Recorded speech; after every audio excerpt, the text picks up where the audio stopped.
গুলিস্তান থেকে বাসে চড়ে সরাসরি বান্ধুরায় পৌঁছে গেলাম আমি এবং সুমন।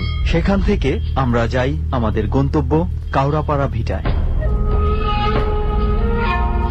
তো এই তোর হচ্ছে দিস ইজ দ্য প্লেস।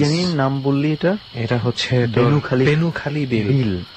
আর এখানে যে ভিটাটাতে আমরা আছি, এই ভিটাটা এক সময় জনবসতি ছিল, but now you can see it's totally empty. Total একদম মানুষ শূন্য। মানে মনে হচ্ছে যেন কিছু একটা হয়েছে এখানে, প্লেগ ধরনের কিছু, একসাথে সবাই চলে গেছে।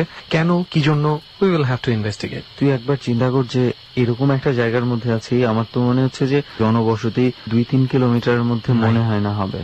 না, আমাদেরকে আর থাকতে হবে, আর একটু সামনে যেতে হবে স্পটে। তো আই গেস আমরা যেহেতু অলরেডি স্পটে আছি, লেটস কন্ট্যাক্ট উইথ ডর টিম, এবং তারপরে ওনারা যেখানে ঠিক করেছে সেখানে যাই, কিংবা ওনারা এখানে চলে আসুক। ওকে, ঠিক আছে, তাহলে ফোন কর একটা। আমরা শেষ পর্যন্ত চলে আসছি যেখানে আমাদের ডট টিম ছিল, আজকের অতিথিরা ছিল।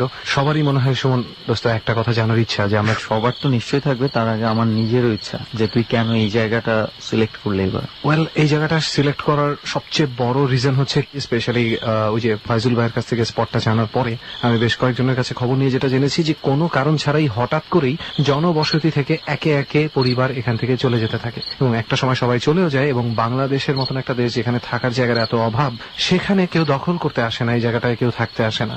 আমি যে কয়জনকে জিজ্ঞেস করেছি সবাই বলেছে কোন রকম একটা অলৌকিক ব্যাপার আছে, কিন্তু কি সেটা বলতে কেউ রাজি না।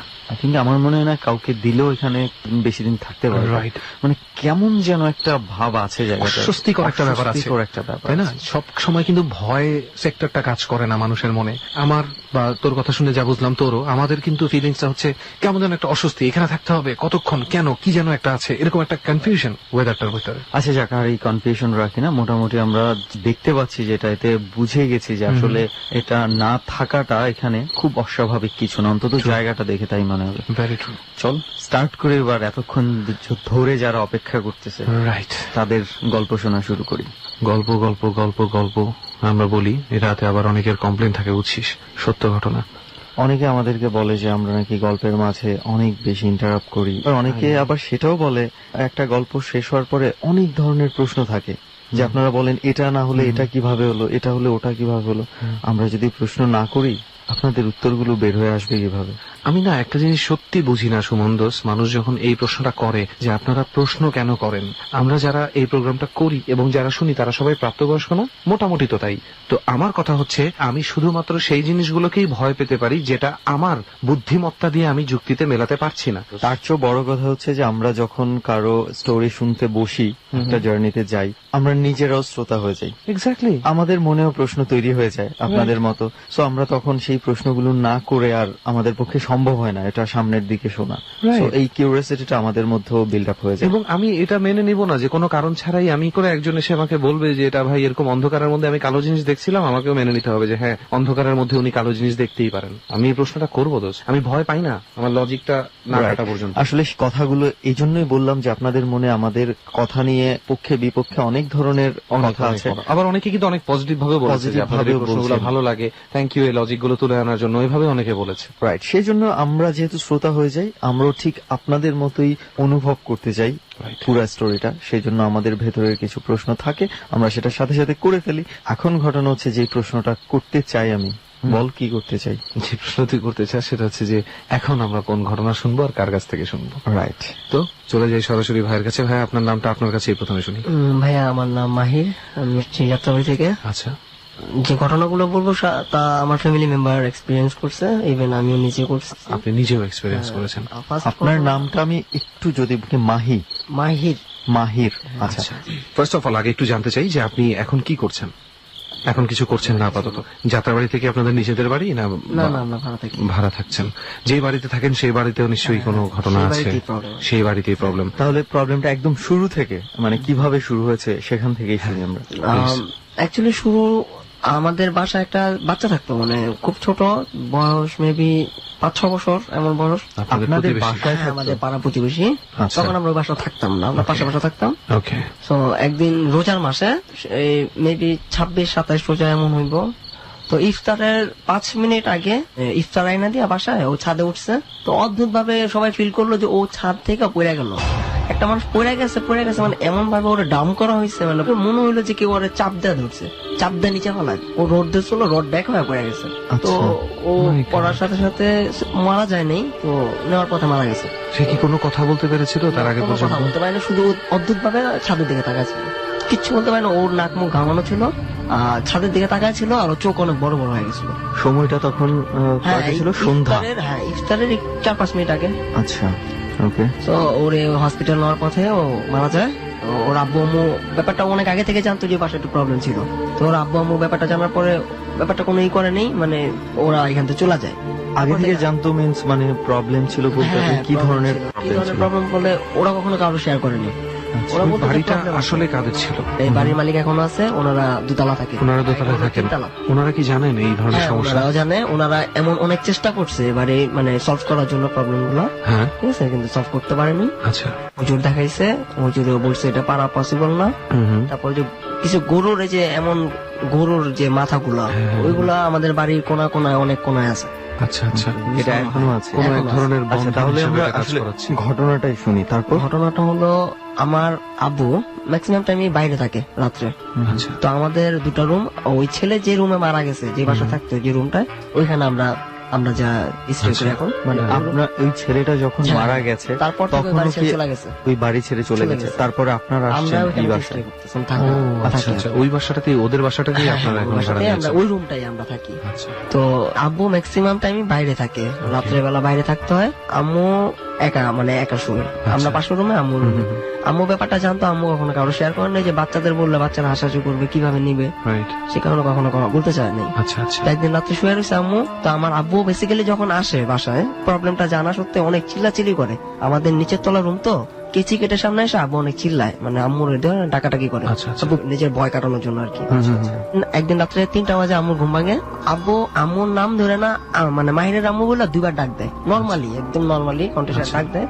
তো আম্মু মনে করে আব্বু আসছে, তো আম্মু তো জানে একটু প্রবলেম আছে, তো আম্মু ততটা না সায় দেয় না, বলে আরেকবার ডাকুক। আর আব্বু তো নর্মালি ডাকে না, আব্বু অনেক জোরে জোরে চিল্লাচিল্লি করে ডাকে, তো আর ডাকা হয় না, মানে কোনো শাউট নেই, কোথাও কোনো স্টপ হয়ে গেছে। মাত্র দুবার ডাক দিয়ে দুবার সব ডাকলে নীরব। সব স্টপ, টোটাল স্টপ। তো আম্মু বুঝতে পারে ব্যাপারটা, তো আম্মু উঠে না, শুয়ে থাকে। আচ্ছা, আব্বু আসে ফজরের আজানের পর, আব্বু এসে চিল্লাচিল্লি করতেছে, এই গেট খুলো না কেন, কেসি গেট খুলো, কেসি গেট এটা খুলো। সে সবসময় করে? হ্যাঁ, সবসময় যেটা করে, কন্টিনিউসলি যেটা করে, কেসি গেট খুলো, কেসি গেট খুলো। তা আম্মু যা কেসি গেট খুলে, নর্মালি খোলার পর আব্বু রুমে আসে, তা আম্মু কিছু বলে না, শুধু আম্মু একটু বলে যে আচ্ছা তুমি কি 3টার সময় আসছিলে বাসায়?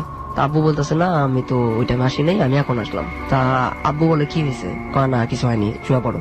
তা আব্বু খাওয়া দাওয়া করে না রাত্রে বেলা, তো শুয়ে পড়ে। সকালবেলা আম্মু ব্যাপারটা আমাদের শেয়ার করে যে এমন এমন কালকে তোর আব্বুর বয়সে এমন শুনছিলাম, খুবই ভয় পাইছিলাম, তো তোর আব্বু তো আসেই নাই। আচ্ছা, এরকম উদ্ভট কিছু আপনারা কখনো শুনেছেন? হ্যাঁ, অবশ্যই আমরা অনেক শুনছি, ইভেন আমি অনেকবার শুনছি।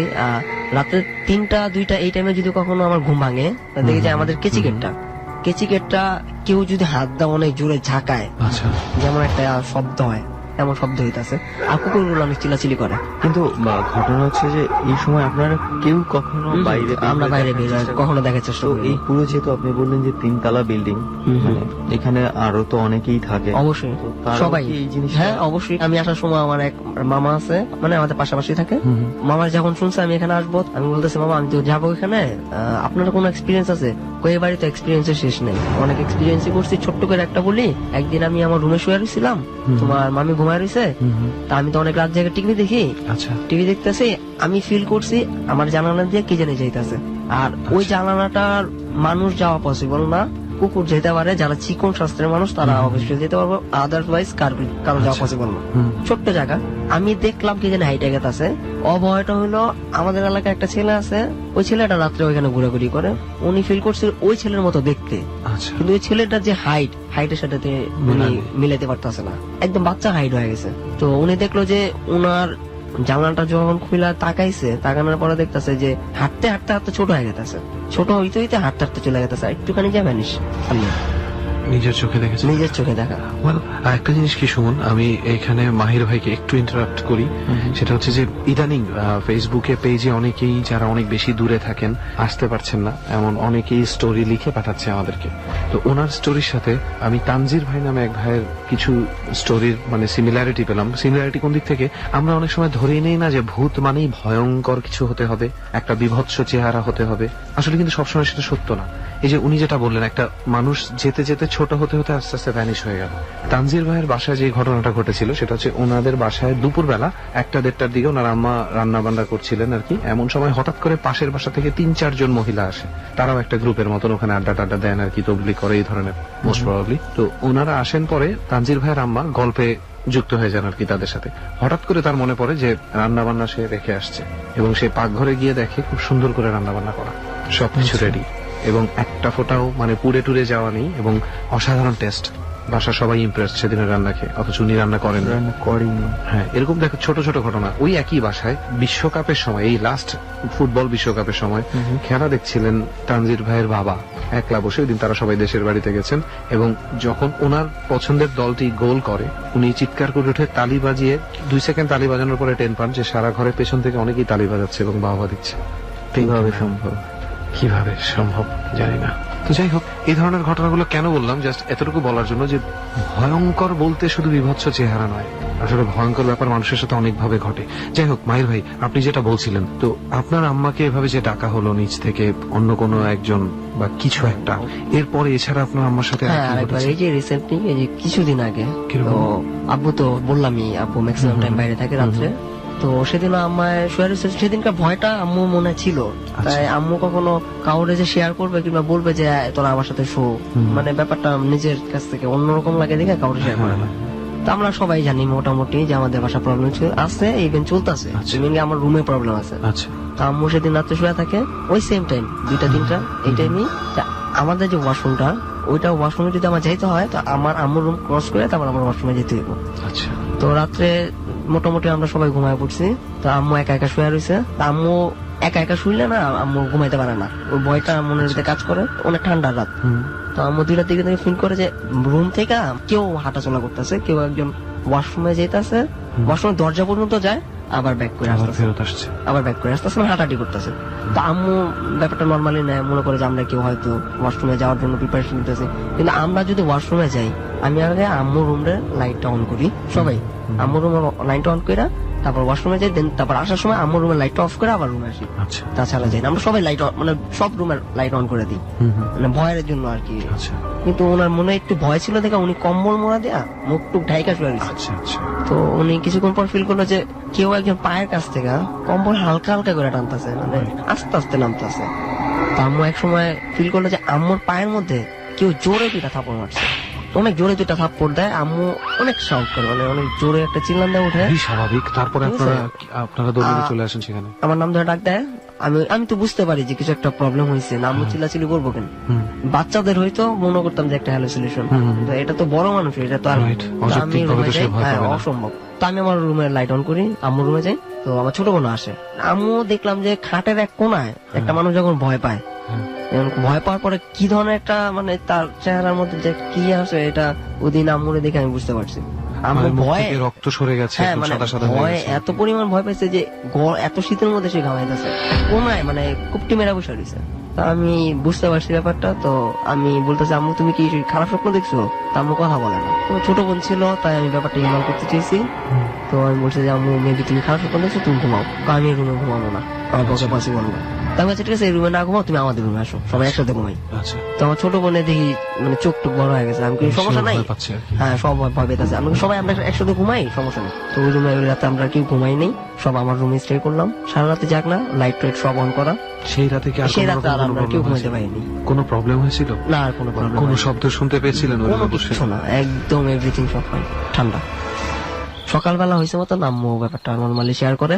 মানে ভয়। আব্বু আসে, আব্বু আসার পর আব্বু শেয়ার করি, আব্বু বলে এই বাড়িতে আর থাকা যাবো না, অনেক বেশি প্রবলেম হয়ে গেছে। তো আমরা বাড়িওয়ালার ব্যাপারটা শেয়ার করি যে এমন এমন আপনাদের বাসায় এমন প্রবলেম হইতাছে। তো ওনারা বলে যে না এগুলা কোনো না, ওনারা তো এগুলা স্বীকার করতে চাবেই না, চায় না। মানে ওই বাড়িতে কেউ 2 মাস 3 মাসের বেশি স্টে করতে থাকে পারে না। না। আপনারা যেটা কতদিন বললেন ধরে যে আছেন? এখনো আছেন সেটা জি হ্যাঁ অবশ্যই, আমরা তাহলে এখনো আপনারা এখনো কতদিন হলো? কেন আছেন? এখন থাকার কারণ কতদিন হলো আপনাদের এখানে থাকাটা? আমাদের এখানে 1 বছর। 1 বছর হয়ে গেছে, হ্যাঁ, যেখানে সবাই 2-3 মাসের উপরে থাকতে পারে না। হ্যাঁ, আমরা 1 বছর ধরে এখানে কিন্তু বাস সেটা করছি। কেন, যেটা আমাদের সম্বন্ধে কিছু জিজ্ঞেস পার্সোনাল করছিলাম। প্রবলেম থাকার কারণে আমরা এখান থেকে যেতে পারতেছি না। আচ্ছা আচ্ছা আচ্ছা ঠিক আছে? মানে আমার আব্বুর বিজনেস থাকাতে ম্যাক্সিমাম টাইম আব্বুর বাইরে থাকতে হয়। আচ্ছা আচ্ছা। আমাদের গাড়ির বিজনেস আছে। এবং আচ্ছা, উনি এমন কি হয় যে উনি বাসায় থাকলে এই ধরনের ব্যাপারগুলো একটু কম ঘটে বা না, কিছু? এমন কখনো হয় না যে আব্বু বাসা ছিল আমাদের কোনো প্রবলেম হয়েছে। মানে সবার রুমে যার যার রুমে তো 2-3 করে থাকতেছে, হ্যাঁ হ্যাঁ হ্যাঁ। এমন কোনো প্রবলেম এবং হয়েছে না। আরেকটা বিষয় রেহান, আমার কাছে যেটা মনে হচ্ছে যে ওই বাচ্চাটা মারা যাওয়ার পরেই তো আর এই ঘটনা ঘটছে কি না? হ্যাঁ, তার আগে থেকে ঘটতো কিন্তু কেউ শেয়ার করতো না, ব্যাপারগুলো নর্মালি নিত। কিন্তু বাচ্চাটা মারা যাওয়ার পর থেকে একটু বেশি হইতেছে। আচ্ছা, ওই বাচ্চা রিলেটেড কি পরে আর কোনো কিছু হয়েছিল? না, কোনো ওনারা নেই, ওনারা ওই ঢাকা সিটি। বাচ্চাটাকে মানে হয় অনেক সময় ভয় থেকে মানুষ হয়তো হ্যাঁ, বাচ্চাটা দেখতে পারে যে ছাদে ওই দেখছে, বাচ্চাটা হ্যাঁ, দাঁড়িয়ে আছে। অবশ্যই এটা দেখছে। আসলে এটা হ্যাঁ, হয়েছে। এটা দেখছে। বাচ্চাটা পাঞ্জাবি, সাদা পায়জামা পরা, বাচ্চার চেহারা বোঝা যায় না, গলাটে। আমাদের পাশের বাসায় একটা ছোট ভাই আছে, আমার ছোট ভাই ফ্রেন্ড। তো ও একদিন মানে রাতের 1:30-2টা বাজে কিউরিওসিটি যাচ্ছে, মানে একটু বাইরে যাইবো। হ্যাঁ, হুম। ওদের বাড়ি থেকে আমাদের বাড়ি ছাদটা 3তলা বাড়ি, তো হাইট তো কম, হ্যাঁ, হ্যাঁ, হ্যাঁ। ছাদটা ক্লিয়ারলি বোঝা যায়। আচ্ছা। তো হঠাৎ করে ও আমাদের ছাদের দিকে তাকায়, হুম, তো দেখা যায় একটা ছোট বাচ্চা হুম। সাদা পাঞ্জাবি, সাদা পায়জামা পরা, ছাদের হাঁটাহাঁটি করতেছে, আচ্ছা। কারোর দিকে তাকাইতেছে না, ওর মতন ও হাঁটতেছে। ধারণা দিচ্ছে নিজের মতন। হ্যাঁ, নিজের মতন নিজে হাঁটতেছে। ও এমন দেখছে, দেখার পরে ও পুরো স্টপ, মানে কি বলবো, মানে রাত্রে 2টা-3টা বাজে। আর ওই বাড়িতে বাচ্চা বলতে কেউ নেই, ওই বয়সের কোনো বাচ্চাই নেই। ওকে মাহির ভাই, এটা তো মানে কি বলবো যে ছোট ছোট ঘটে যাওয়া ঘটনা। জি, জি, অবশ্যই। মনে ছিলাম আমরা এতক্ষণ বেশ কিছুক্ষণ, প্রথমে আপনার আম্মুর কিছু ঘটনা আমরা শুনলাম। এবারে আসি আপনার ঘটনায়। আপনি বলেছিলেন আপনার সাথেও কিছু এক্সপিরিয়েন্স আপনার নিজের আছে, নিজের এক্সপিরিয়েন্স। তো আমরা কি কোনো একটা শুনতে পারি হ্যাঁ, শিওর। প্লিজ? আমার এক্সপিরিয়েন্সটা অ্যাকচুয়ালি ওই বাসা না, আচ্ছা আচ্ছা। তা আমাদের পুরো এলাকাটাই এমন মানে প্রবলেম আছে। স্যার, আচ্ছা, এটা ঠিক কোন জায়গাটায় যাত্রাবাড়ির বলেন? এটা যাত্রাবাড়ি হলো আপনার যাত্রাবাড়ি ধোলাইপাড় কবরস্থান মোড়। আমাদের যে মাঠটা ছিল, মানে ওই মাঠটা আগে খুব ভালো ছিল, ওখানে বাচ্চারা খেলাধুলা করতো। আচ্ছা, মাঠটা খুব পরিষ্কার ছিল আগে, alright, এখন মাঠটা নোংরা। ওই জায়গাটা যে মালিক, ওই মালিকটা ওখানে বাড়ি তোলার একটা প্রিপারেশন নেয়, আচ্ছা। কি মনে করে জানি বাড়িটা তুলে না, মানে সামথিং কাজ করার পরে মানে কাজ করা বন্ধ করে দেয়। এটা অনেক রকম টেকনিক্যাল কারণ থাকতে টেকনিক্যালি পারে। কারণ থাকতে পারে, নিজেদের পার্সোনাল আমার as far as I remember, আমি যেহেতু ওয়েলস লিটল ফ্লাওয়ারে পড়তাম, তো ওইখানে যাওয়ার পথে ঠিক কাকরাইল মোড়ে একটা বাড়ি ছিল। মানে আমি যেদিন ভর্তি হয়েছি তখন থেকে আমি এ লেভেলস দিয়ে বের হওয়া পর্যন্ত ওই বাসাটা ওই অবস্থায় ছিল, হাফ বিল্ট, ওই অবস্থায়। এটাতে কি কেস চলছে, কেন এরকম হচ্ছে কেউ জানতো না। না, এরকম অনেক কিছু থাকে, এরকম দেখা আছে। গেছে হয়তো বা মানে এইখানে সয়েল টেস্টের কিছু ব্যাপার থাকে, Right. অনেকে অবৈধভাবে পারমিশন জি, না জি। নিয়ে কিছু। আচ্ছা, ওই দিকে আমরা নাই যাই, তবে সেটাই। যতটুকু বুঝলাম যে মাঠটা এখন মোটামুটি পরিত্যক্ত পরিত্যক্ত অবস্থায় পরিত্যক্ত আছে। মাঠ, হ্যাঁ। আর আপনি এখন যে ঘটনাটা, সেটা কি আপনাদের আগের বাসায় ঘটেছিল? জি জি, আগে যে বাসা থাকতাম। আচ্ছা, আমরা একটু শুনি মাহির ভাই কিভাবে তো কি? আমার এক ফ্রেন্ড থাকে দুবাই। আমার যে রুমটা আগে যে বাসা থাকতাম, ওই বাসার রুমটায় আমার এয়ারটেল নেটওয়ার্ক পাইতো না। তো আমার ফ্রেন্ড সে অফার করে যে আমি তোর সাথে একটু কথা বলতেও পার্সোনাল, হুম, তুই একটু মানে ফ্রি হয়ে থাকিস। আচ্ছা, তো দুবাই তো মোটামুটি বেসিক্যালি আমাদের বাংলাদেশের টাইম তো একটু 19-20, হ্যাঁ, মানে ওর জব শেষ করে হয়তো ফ্রি হয় রাতের 12টা-11টা-12টা, বাংলাদেশি টাইম। এই টাইম বাংলাদেশের টাইমে, এই টাইমে আমার ফোন করে। তো আমি ভাবলাম যে রুমে বসে তো কথা বলা পসিবল না, তো আমার বাইরে যেতে হইব। রাইট, তো আমি বাইরে যাই। আমাদের এলাকার মধ্যে মানে একটা বাড়ি ছিল আগে, হুম, ওই বাড়িটা ভাঙার পরে ওইখানে ছোট্ট একটা চিপার মতো ছিল, ওইখানে একটা লোহার সিঁড়ির মতো করে দিছে, আচ্ছা, মানে বাড়ি এপাশ ওপাশ থেকে ওই বাড়িতে ঢোকা যায়। আচ্ছা, হুম, হুম, তো ওই লোহার সিঁড়িতে আমি উঠি, উপরিটা তাই আমি বসে থাকি যে ফোনের জন্য ওয়েট করতেছি। আচ্ছা, আচ্ছা, ওয়েট করাতে এক সময় যে আমার যেখানে আমি মুভ করে বসছি তার পিছে দাঁড়ানোর মতো কোনো ওয়ে নেই, জায়গা নেই, কোনো জায়গা নেই। তো আমি টাইম পাস করার জন্য আমার কানে হেডফোন দিয়ে আমি এফএম শুনতেছিলাম। আচ্ছা, আচ্ছা, তো আমি স্পষ্ট ফিল করছি যে আমার পিছে কেউ একজন দাঁড়া আছে। আমি ফিল করছি, আমি দেখিনি, কেউ একজন দাঁড়া আছে। চোখ বন্ধ ছিল আমার, আমি ফিল করতে পারছি যে কেউ একজন দাঁড়া দাঁড়া আছে আছে। কোথায়? পিছনে? আমার পিছনে একদম কয়েক আঙ্গুল গ্যাপ, মানে আচ্ছা, একটু আচ্ছা। ডিস্টেন্স, আমি ফিল করতে পারতেছি কেউ একজন দাঁড়া আছে। তো আমি ব্যাপারটা নর্মালি নিয়ে মনে করলাম যে মনে হয় বাতাস বুতাস আসতেছে, এমন নর্মালি ব্যাপারটা নিয়ে আমি বসে রয়েছি। আমার এক সময় দেখি যে আমার পাশে, মানে চোখ তো বন্ধ, আমি চোখ বন্ধ করে আমি কানে হেডফোন দেয়া এফএম শুনতেছি। আচ্ছা, তো ফিল করলাম যে পাশে কেউ একজন বসে, মানে লোহার একটা গ্রিল তো, এখানে 2-3 জন বসা যায়। আচ্ছা, আচ্ছা, হ্যাঁ, তা আমি উঠছি, ওঠার পরে আপনার পাশে কেউ বসে আছে, বসে তখন আছে। নাকি আপনার মনে হচ্ছে পিছনেও কেউ একজন আছে? হ্যাঁ, এমন করে মানে আমার আপনি চারিদিকটাই আশেপাশে মানে আশেপাশে কয়েকজনকে- কয়েকজনের এই মানে এই খুঁজে পাই থাকে। alright, আমি চোখ তারপরে? খুলতেছি না, আমি আচ্ছা। মোটামুটি ব্যাপারটা ভয় পেয়ে গেছি যে কি হইতে পারে এত রাত্রে। হুম। আর হইলে তো কেউ একজন আমার নক করবো যে Right. কিরে কি করছো এত রাত্রে এখানে বসে রয়েছো। তা আমি চোখ খুলি, চোখ খুলে দেখি কিছু নেই, কিছু নাই। তো আমি আবার কি করলাম, যে জায়গা মুভ করে বসছি ওই জায়গায় তো ঘুরে অন্যদিকে মুভ করে বসছি। আচ্ছা এবার ওই দিকে মুভ করে, যেদিকে দেখছি যে আমার পিছে কেউ আছে সেদিকে মুভ করে আমি টাকা আছি। আচ্ছা। আমি এবার সিঁড়িতে বসে রয়েছি, মানে গ্রিলটা বসে এবার সিঁড়িতে বসে রয়েছি। হুম, হুম। তখনও মানে কেমন যেন অদ্ভুত লাগতেছে, জায়গাটাই অদ্ভুত লাগতেছে। তা আমি আর ফোনের জন্য ওয়েট করলাম না, আমি বললাম যে এখানে থাকা যাবো না। তা আমি নামার জন্য প্রিপারেশন নেই যে আমি নেমে যাবো। আচ্ছা। আমি তো বলছি যে সিঁড়ি দোতলার মতো সিঁড়ি, রাইট। মানে ধরার মতো একটা জায়গা আছে, বুঝতে দূরে পারছি, দূরে নামতে হয়। তো আমি যখন নামতে যাই, দুইটা সিঁড়ি যখন পার দিই, পিছন থেকে কেউ একজন আমার মানে ফিল করলাম কেউ আমার এমন ধাক্কা মারছে। আমি যদি গ্রিলটা যদি আমি শক্ত করে না রাখতাম এখানে, আমি ছিটকা পড়ে যেতাম নিচে। আপনি কি হাতের প্রেসার ফিল হ্যাঁ, করেছেন? অবশ্যই প্রেশার ফিল করছি, প্রচুর পরিমাণ প্রেশার। কেউ আমার ধাক্কা মারছে অনেক জোরে। তা আমি নিজের কন্ট্রোল রাখাতে আমি ঝুলা পড়ছি, আচ্ছা। গ্রিল ধরে ঝুলা পড়ছি, কিন্তু পড়ি নেই। তো অনেক ব্যথা পাইছি পায়ে, ব্যথা পাওয়ার পর আমি আমার আর বোঝা বাকি নেই, আমি নামছি, না আমি দৌড় দিছি, দৌড় দেওয়া বাসায় গেছি। আমি আমার রুমে গেছি, আম্মুর আমি ডাক দিছি, আম্মুর ধাক্কা দেওয়ার পরে আপনি যে পড়ে গেলেন, পড়ি নেই মানে ঝুলাই হ্যাঁ গেছি, ঝুলে গেছেন পড়ি যে, নাই। তারপর তো আপনার দৃষ্টি পেছনের দিকে গেছে, কিছু ছিল আমি আর না? কোথাও তাকাইনি, কিচ্ছু নাই আমার চারিদিকে, কিচ্ছুই নেই, মানে একদম নীরব থমথম পরিবেশ, কিচ্ছু নাই। তখন কটা বাজে? রাত রাত 11:30, 12টার উপরে আমি বসে আছি, আমি তো টাইম পাস করতেছিলাম, ফোনের জন্য ওয়েট করতেছিলাম। তা আমি দৌড় দেওয়ার রুমে যাই, রুমে যাওয়ার পর আম্মুরে মোটামুটি শেয়ার করি নাই, কিন্তু আম্মু আমার চোখ মুখ থেকে বুঝতে পারে কি রে তুই, কি হয়েছে, প্রবলেম কি। আমি না, আম্মু কিছু না, কোনো সমস্যা নেই। তা আমি আমার রুমে যাই, শুয়ে থাকি। ভাই বিশ্বাস করবেন কিন্তু আমি জানি না, মানে আমি ফিল করি যে কয়েকজন মিলে যদি একটা মানুষের প্রচুর পরিমাণ মারে, হুম, হুম। যেমন একটা ব্যথা অনুভব করে না, আচ্ছা। আমি আমার পুরো শরীরে এটা ফিল করতেছি যে আমার কেউ এমন মারা মারছে যে আমার শরীর ব্যথা, আমি লড়তে পারতেছি না, শরীরে জ্বর, সাথে সাথে জ্বর। তো মাহির ভাই, এই ছিল আপনার সাথে ঘটে যাওয়া। এটা তোমার তো ঘটনা। মানে এটা থেকে প্রবলেম শুরু আমার, হুজুর পর্যন্ত দেখাইতে হইছে। আচ্ছা। আমি আমার মাথায় একটা দাগ আছে, হুম, হুম। এই দাগটা এখন আপনারা দেখতে চলে দেখতে পারবেন, আমার মাথায় এখানে একটা দাগ আছে, আচ্ছা। আমার মাথা খামচি দেওয়া হয়েছে। তারপর থেকে আমার প্রতিদিন রাতে 1টা 2টা বাজে আমার ঘুম ভেঙে যেত, এবং কোনো না কোনো ভাবে কোনো জ্বালাতন না কোনো ভাবে আমার মানে ডিস্টার্ব করতো, disturbance মানে চলতে থাকতো। অনেক ধরনের Well, problem। there are some spirits that like to disturb. কিছু স্পিরিট আছে আবার ডিস্টার্ব করতে পছন্দ করে না। যেমন একটু আগে সুমন তানজির ভাইয়ের কথা যে বলতেছিলাম না, ওনার আরেকটা ঘটনা আমার মনে পড়েছে। উনি বেশ কিছু ঘটনা আমাকে লিখে পাঠিয়েছিলেন। তো তার মধ্যে একটা ঘটনা আমার কাছে একটু অদ্ভুত লাগলো। উনি হচ্ছে রাত্রে একদিন হঠাৎ করে 1টা-2টার সময় ওনার ঘুম ভেঙে যায় সিগারেটের গন্ধে, অথচ তার বাবা ছাড়া কেউ স্মোক করে না, এবং তার রুমে এসে তার বাবার স্মোক করার কোনো যুক্তি নেই এত রাতে, এবং করবে ঠিক আছে। তো হঠাৎ করে তার কড়া সিগারেটের গন্ধে ঘুম ভাঙার পরে সে যখন তাকালো, তখন দেখে বারান্দায়, তার রুমের সাথে অ্যাটাচ বারান্দায় 3তলা বাসা, দাঁড়িয়ে একজন সিগারেট খাচ্ছে। তো সে নিজের অজান্তেই, মানে ভয় লাগার আগে তার মানে অবাক লেগেছে আর কি ব্যাপারটা, যে আমার বারান্দায় কে দাঁড়ায় থাকবে, আমি চিনি না, কে কে এখানে কে।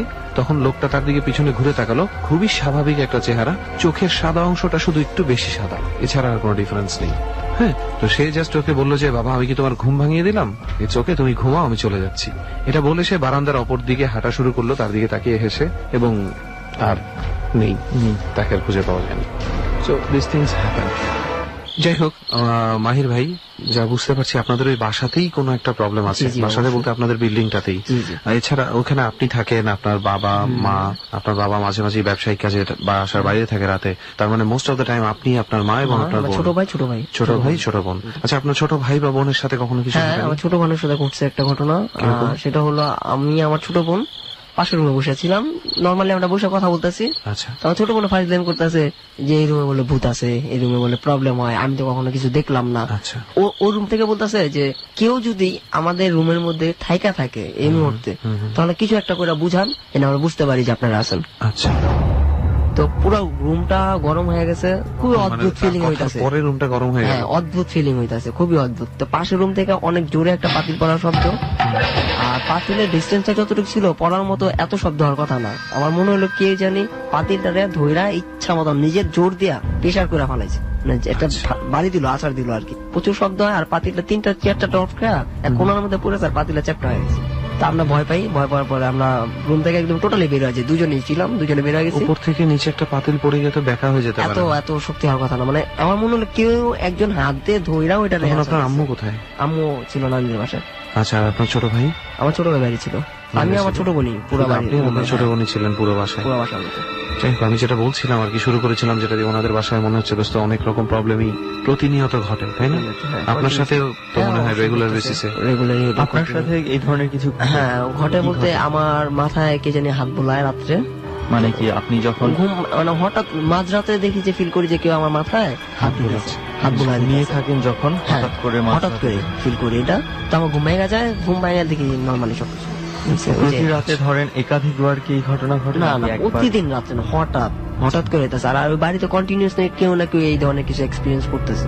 কেউ এটা নর্মালি ভাবে নিতেছে, কেউ এটা অনেক হার্ডলি ভাবে নিতেছে, কারো শেয়ার করতে পারতেছে না, কেউ বাড়ি ছেড়ে চলে যেতেছে। আপনি যেটা বলেছেন প্রথম দিকে যে আপনাদের কোনো কিছু একটা ঝামেলার কারণে আপনারা চাইলেও এই বাড়িটা ছেড়ে যেতে পারছেন না, তো সেখানে আর আমাদের The thing is, ওনারা বাড়ি ছাড়লে আরেকজন আসবে, আরেকজন ছাড়লে আরেকজন আসবে, কিন্তু ওখানে যা ঘটছে আমার কেন জানি মনে হচ্ছে আই হ্যাভ দিস ফিলিংস যে কোনো মানে আত্মা বা জিন যেটাই বলি অনেক জায়গায় থাকে, but this one is really best of. মানে সে খুব রাগান্বিত অবস্থায় আছে, একটা ক্ষোভ ধারণ করে আছে, কোনো একটা কিছুর আশায় আছে যে আমাকে এই জিনিসটা দাও বা এই জিনিসটা আমার করতে হবে, তারপরে আমি যাব, যেটা ফুলফিল না হওয়া পর্যন্ত ফ্রি ফিল করে না। সোল ছোট্ট করে একটা কথা বলতে পারবো, মানে আমাদের পাশের বাসায় একটা মহিলা আছে, জিন জিন আর কি, ওনার সাথে জিন আসে, ভয় করে। আচ্ছা, সাধনা টাইপের করে না?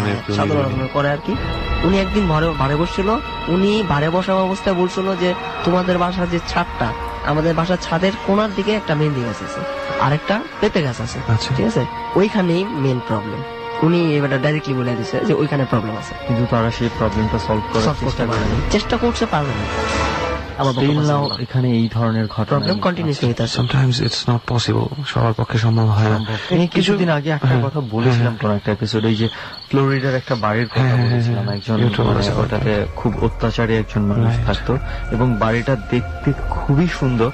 একটা দম্পতি এসে এই বাড়িটা কিনেছিল, শেষ পর্যন্ত তারা এই বাড়িতে থাকতে পারেনি, শেষ পর্যন্ত তাদেরকে এই বাড়িটা লসে ছেড়ে দিয়ে চলে যেতে হয়েছে। এবং আমেরিকাতে একটা বাড়ি কেনা কিন্তু চারটিখানি কথা না। ইউ নো হোয়াট, লন্ডন এবং আমেরিকা এই ধরনের বেশ কিছু বাড়ি আছে। মায়ের ভাইয়ের কাছ থেকে অনেক কিছুই শুনেছি, অনেকগুলো ঘটনা আমরা শুনলাম, ভয়ঙ্কর কিছু ঘটনা শুনলাম। আমার কাছে একটা সিনারি আমার চোখে আটকে গেছে। আমি চাই শ্রোতারাও এটা এভাবে চিন্তা করলে কেমন লাগবে আমি জানি না।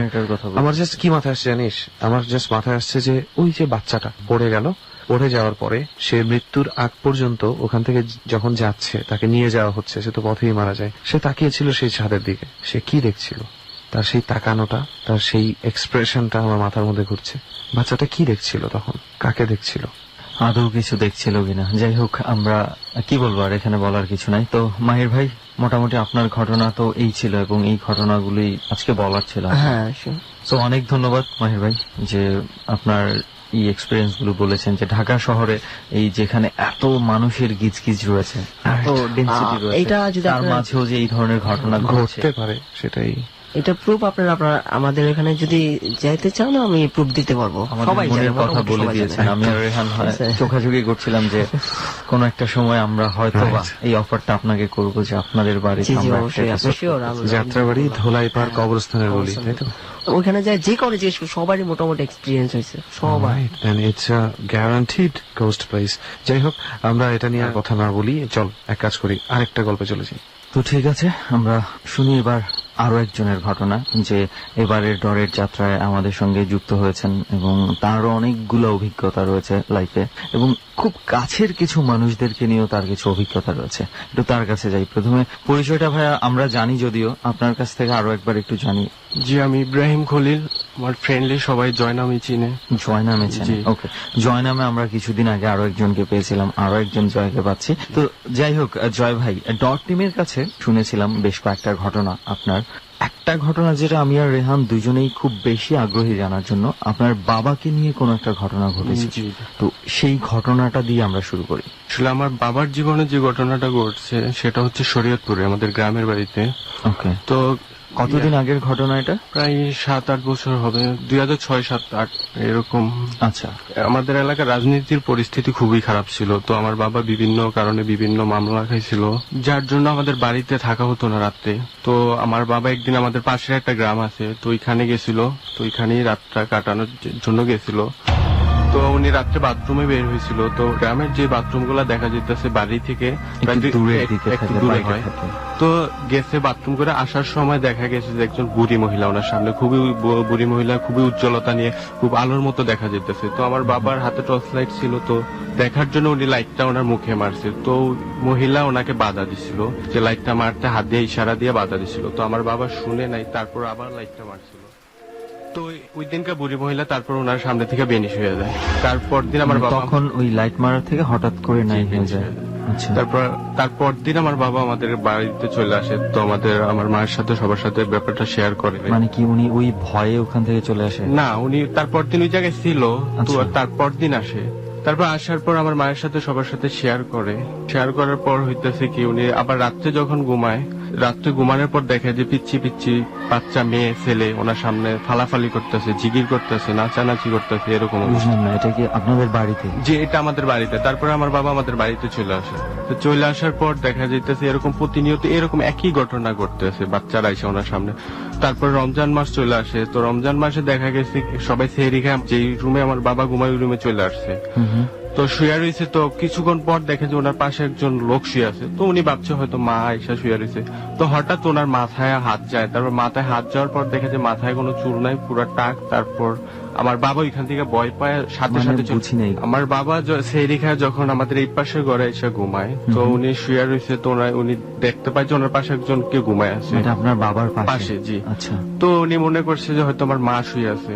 আচ্ছা, যে আমার বাবার পাশে যিনি শুয়ে আছে ওনার মাথায় হঠাৎ হাত যায়। হাত যাওয়ার পর দেখা গেছে কি মাথায় কোনো চুল নাই এবং তার কোনো মানে আকৃতি কি ধারণ করে আছে সেটাও বোঝার মতো না। আচ্ছা। তারপর আমার বাবা ওইখান থেকে বয়ের সাথে সাথে চলে আসে। তারপরে এই আমার বাবা খুবই অসুস্থ হয়ে যায়। মানে তারপর ওই রুম থেকে চলে আসে? জি। তারপর মানে আমার বাবা এই ঘটনাটা খুবই ভয় পেয়েছিল। তারপর উনি অসুস্থ হয়ে যায়। তারপর ডাকাতে আনে, এক্সরে করে। এক্সরে করার পর দেখা যায় যে কিডনিতে প্রবলেম। তারপর কিডনি যখন এক্সরে করছে দেখছে যে কিডনির পাশে 5টা আঙ্গুল বসানো, এক্সরের ভিতরে দেখা গেছে। মানে কিডনির পাশে 5টা আঙ্গুল বসানো? জি, 5টা আঙ্গুল বসানো। এটা ডাক্তাররা বলছে? জি, ডাক্তাররা বলছে। তো আঙ্গুল বসানো মিন্স কি আঙ্গুলের ছাপ বসানো? আঙ্গুলের ছাপ বসানো। মাই গড। তারপর হয়েছে কি, এটা আমাদের পাশে আবার একটা মহিলা ছিল, যা ওনার সাথে জিন ছিল। নফল নামাজ পড়লে তারপর জিগির টিগির করলে ওনার সাথে জিন আসে। তো জিন আসলে বিভিন্ন কোশ্চেনের অ্যান্সার করে, জিজ্ঞাসা করলে। আমার বাবার ব্যাপারটা জিজ্ঞাসা করছে মতন বলছিল যে ওই মহিলাকে যে উনি লাইট মারতে মহিলা ওনাকে বাধা দিছিল। তো উনি লাইট মারছে এবং মহিলা 5টা আঙ্গুল দিয়ে এভাবে বাধা দিছে, যার কারণে 5টা আঙ্গুল ওনার কিডনির পাশে বসে আছে। ডাক্তাররা আসলে তখন কিছু মানে বলেনি এই ছাপটা আসলে কি থেকে হতে পারে বা কেন এই ধরনের? ডাক্তারদের কাছ থেকে কোনো ধরনের কোনো কিছু পাওয়া যায়নি মতামত? না, এটা ব্যাপারে কোনো কিছু পাওয়া যায় না। আর তখন আমি অনেক ছোট ছিলাম যেহেতু। তারপর এরকম দেখা যাইতেছে, তারপর যখন উনি ঢাকা থেকে গ্রামে চলে যায়, তারপর দেখা যাইতেছে এইসব মানে ঘটনা ওনার সাথে আরো বেশি ঘটে। দেখা যাইতেছে উনি বাজার থেকে আসে, বাজার থেকে আসার সময় একা একা আসতেছে, ওনার সামনে বাচ্চারা হাঁটতেছে। তো গ্রামে তো এগুলো সম্ভবই না। তো রাত্রে বাচ্চা, ছোট ছোট বাচ্চারা হাঁটবে, এটা তো। তারপর উনি দেখা বুঝতে পারে। আর এইসব ঘটনা আমার বাবা খুবই ভয় পায়, যেহেতু দেখা যাইতেছে যাইতে দিন যাইতেছে, একের পর এক যাইতেছে, একই ঘটনা ঘটতেছে, বাচ্চারাই ওনার সাথে আসে বেশি। তো লাস্ট টাইম যখন আমার বাবা খুবই অসুস্থ হয়ে পড়ে, তো আমার বাবাকে ঢাকা নিয়ে আসা পরে হসপিটালে পৌঁছানোর আগে আমার বাবা মারা যান। তো মানে কি ওখান থেকে ভয় পাওয়ার ফলে সে অসুস্থ হয়ে যায়? জি, ওই বয়টার পরই খুব অসুস্থ হয়ে যায়, কিডনিতে প্রবলেম হয়। আর 2 চাচা ছিল ওনার সাথে, তারপর গ্রামে নিয়ে যায়। আচ্ছা, উনি মারা যাওয়ার আগে এমন ধরনের কি কিছু ওই বুড়ি মহিলাটা সংক্রান্ত কোনো কিছু কি আপনাদেরকে আর বলেছিল যে উনি দেখতে পাচ্ছেন, স্বপ্নে দেখছেন, বা ওনাকে কোনো কিছু বোঝানো হচ্ছে? না, এই ধরনের বলেছে না, এই ধরনের কিছু না। বুড়ি মহিলা আসতো না। বুড়ি মহিলা ফার্স্টেই দেখা হয়েছিল, তারপর বাচ্চাগুলো আসতো। মানে মূলত তার এই ভয়ের ঘটনাগুলা, যে এই স্বপ্নের মধ্যে এই ধরনের জিনিসগুলা দেখা, বাজার থেকে আসার সময় আশেপাশে বাচ্চা দেখা, এগুলা হচ্ছে ওই বুড়ি মহিলাটার সাথে যে লাইট মারার ঘটনা ঘটেছিল এটার পর থেকেই শুরু হয়। তারপরে যে আমাদের পাশের মহিলার কথা বললাম, যিনি যার সাথে জিন আছে, তো ওনার কোশ্চেন করার পর বলছে যে আমার যদি লাইট না মারতো তাহলে ওনার কোনো ক্ষতি হতো না। আর ওই বুড়ি মহিলা নাকি এরকম বছরে একবার দেখা করে যে কোনো একজনের সাথে, তো ওর হয়তো ভালো হয় নয়তো খারাপ হয়। তো আমার বাবারটা খারাপই হয়েছে যেহেতু। তারপর বলছে যে আমাদের পরবর্তীতে যারা আসবে, যেমন আমার চাচা আছে, এরপর তো আমার চাচা এখন আবার আমার চাচা এগুলা দেখে। আচ্ছা, মানে আপনার চাচাও কি এই বুড়ি মহিলাটাকে দেখতে বুড়ি পেয়েছে? মহিলা দেখে না, যেমন বাচ্চা দেখে। ও যে দেখা যাইতেছে আমার চাচি মাঝে মাঝে ওনাদের বাড়িতে চলে যায়, তো আমার চাচা একা থাকে, তো উনি একা ঘুমাইতে পারে না। দেখা যাইতেছে উনি এরকম বাচ্চা এসে ওনার সামনে ফালাফালি করতেছে, লাফালাফি করতেছে, তো এগুলো খুবই উনি ভয় পায়। আমার বাবার মতোই বাজার থেকে আস্তে আস্তে দেখতেছে ছোট ছোট বাচ্চারা গাছের উপর উঠতেছে, নামতেছে, তো উনি এগুলো দেখে খুবই। এটা কি এখনো চলছে? এখন অবশ্য কম। এখনো যদি আমার চাচি ওনাদের বাড়িতে চলে যায় একা ঘুমাইলে, যদি আমার চাচির সাথে থাকে বা কারোর সাথে থাকে তাহলে ঘটে না। আই থিঙ্ক এটা ওনার একটা মেন্টাল কোনো কিছু একটা প্রবলেম হতে পারে, কারণ তার ভাই এভাবেই চলে গেছেন, মানে তার ভাইয়ের এই ভয়টা হয়তোবা তাকে পেয়ে গেছে, কোনো ধরনের কোনো একটা ঘটনা ঘটতে পারে। যাই হোক, মানে এটা কি বলবো, এটার আসলে ব্যাখ্যা কোনো কিছু আমি খুঁজে পাচ্ছি না, যে আসলে এটা কি ভৌতিক কোনো কিছু না মানসিক কোনো সমস্যা থেকেই হয়েছে। প্রিয় লিসেনার, শুনলেন আরেকটি ভয়ানক ঘটনা। আপনারা যদি চান আপনাদের সাথে ঘটে যাওয়া ভয়ানক ঘটনাটি আমরা পড়ে শোনাই, তাহলে আমাদের মেল করতে পারেন। আমাদের মেল অ্যাড্রেসটি হচ্ছে bhuthfounder@gmail.com। এখানে আপনার সাথে ঘটে যাওয়া ভয়ানক ঘটনাটি আমাদের পাঠিয়ে দিন এবং আমরা চেষ্টা করব পরবর্তী শোতে আপনার ঘটনাটি তুলে ধরার। তো আজকে এই পর্যন্তই। সবাই ভালো থাকবেন, সুস্থ থাকবেন। আল্লাহ হাফেজ।